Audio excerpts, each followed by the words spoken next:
So really, I just thought it was quite relevant at the moment, and I know there's been a lot of people that have been a little bit panicked about this kind of consultation that's going on at the moment in England about changes to serviced accommodation, furnished holiday lets, and legislation. And a lot of people have been questioning, should I wait to invest, especially in serviced accommodation? So obviously you've got rent to rent and you've got purchasing.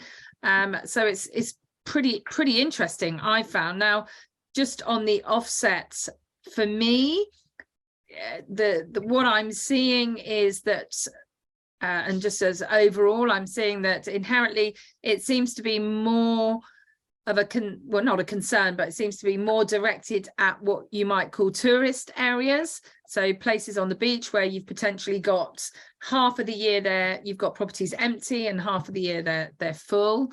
There is also information that they're saying that if you already are running, then you should be getting grandfather rights. So that would be great. There's also that if they change it to give it a new use class, say C5, that obviously you'd have to apply to change the use class, the planning use class from say C3 to C5. But what looked good to me was the fact that you could, by permitted development, return it back to C3 relatively easily as well. So that was pretty good to me. Have you guys picked up anything else from this kind of chat and this legislation? Well, I think one of the things that Gove pointed out when he went to the press with it was that what they're really sort of focusing on is the excessive use of places which are going to be used, sort of second homes and sort of one, the smaller service accommodation or furnished holiday lets. That's kind of more their focus. What he did suggest was he doesn't, he identifies that it does support the tourism of the country, and that this is a growing sector. And that any small companies and any SMEs that are still going to have support in business growth. So I think what he's largely targeting is people who are effectively accidental landlords as such, and are just using it to make a little bit of extra income, a little bit of extra pocket money on the side. Yeah, absolutely. Ingrid, what has been your sort of feelings around this whole thing?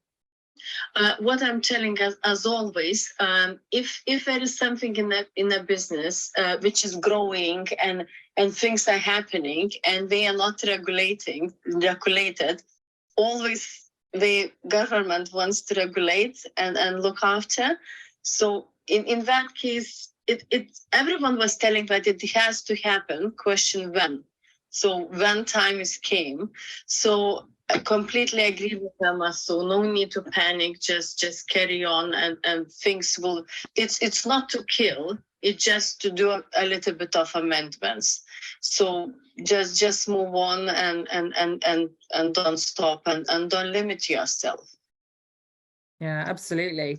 I mean, and also what I would love what I'm thinking, if what kind of restrictions would be, or if they would be, I assume it's gonna help for hotels a little bit as well. Sorry for all service accommodation, because it's different products. But what I highly advise, all these apartment hotels, it's absolutely nice mixture between just apartment or houses and hotels as such.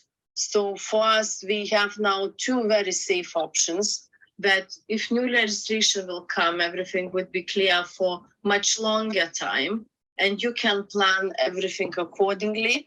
And apartment hotels, they also give quite a lot of opportunities and possibilities for you. So maybe just for good. I have a lot of stress and panic how it's gonna be and so on, but if you will think wider, we're not doing that to kill business. Just some small amendments, or whatever amendments would be done. Yeah, absolutely. Yeah, no, you're key actually on that, on the apart hotel thing. I think, yeah, definitely anything that's already in the C1 or you want to change it into that C1 category is going to be, you know, not affected. And potentially where I always see the legislation is that it weeds out maybe the kind of less professionals. And in fact, I mentioned it before to Hamish, there are definitely a few SA providers that I've seen out there that are just appalling. And you know, they haven't done any educating. I would say they're really not at all compliant. And so this type of legislation to me is always going to be positive. I've always done the so Bridget, sorry, the legislation is that they're looking to bring in a new planning use class for serviced accommodation, potentially C5. And yeah, so that you could change it from C3 to C5, and whether people are worried about that. The other thing that I think is really key is it, yeah, so we've said weeding out maybe the non-professionals. I think that's, you know, really key, that everyone wants to offer a fantastic service for their clients or their guests. But at the same time, this still only is in consultation. So is this going to be happening by the end of the year? We don't know. Is it going to be in a couple of years?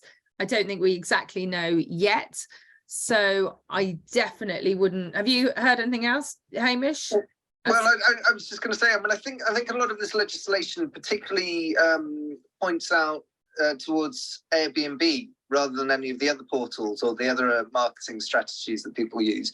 And the reason for that is, like you say, there's a lot of unprofessional people who are letting out their room, they're letting out their home when they're not there. They're operating this as, you know, the accommodation to make money, but they're not compliant. They're not making sure that they've got the EPC, the EICR, the gas safety checks. They've not maybe got smoke detectors or carbon monoxide detectors in the house.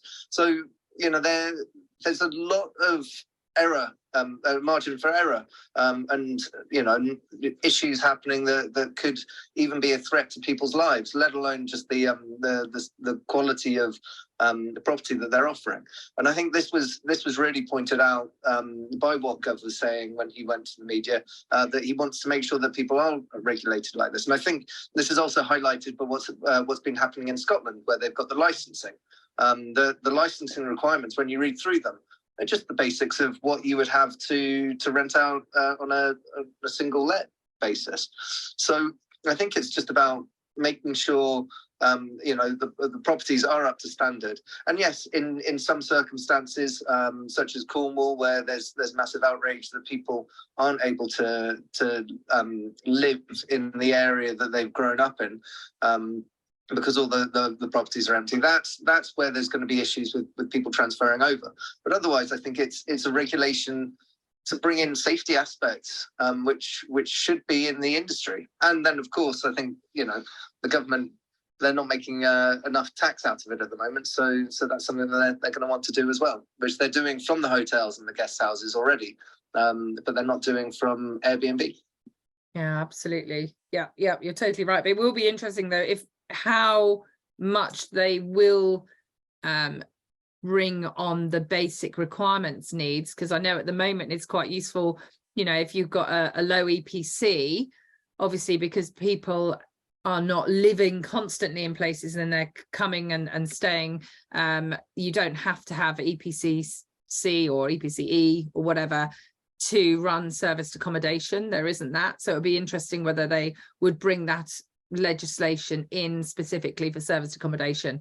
But again, you know, how we're not going to know that until it comes in, and if it does, then, you know, we'll make those requirements and it'll be there. And obviously you are getting a higher return for your property, so in theory you should be able to you know, increase the level of it. But Cash